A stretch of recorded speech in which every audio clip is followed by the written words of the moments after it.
Ante Petrović here, CroatianSports.com, here with two-time NBA MVP and legend Steve Nash. What was Dražen Petrovic's impact on you growing up? Did he have any?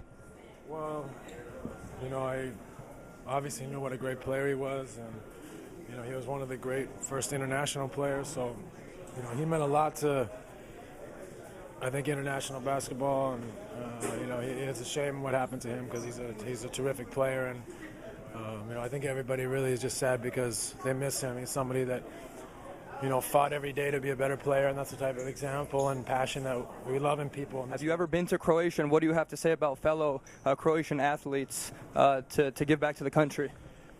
I don't know anything about what they do, but they have great athletes in Croatia and great people. So, have you ever been? I've never been. No. Is it ever on your vacation list to go? I'd love to go to the Adriatic and see some of the seaside and visit. I know they're passionate about basketball, so I'd love. What do you think about my boy Modrić at Tottenham? Yeah, Luka is he's a brilliant player. He's one of my favorite players. He's probably our most special player, and because he makes a difference with his touch and creativity.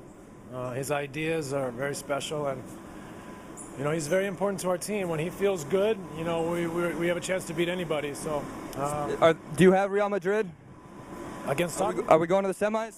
I mean, it's obviously a tough tie for us, but I think our team's very good. I think our team now has the intelligence and composure to play in big games. So, I believe in us.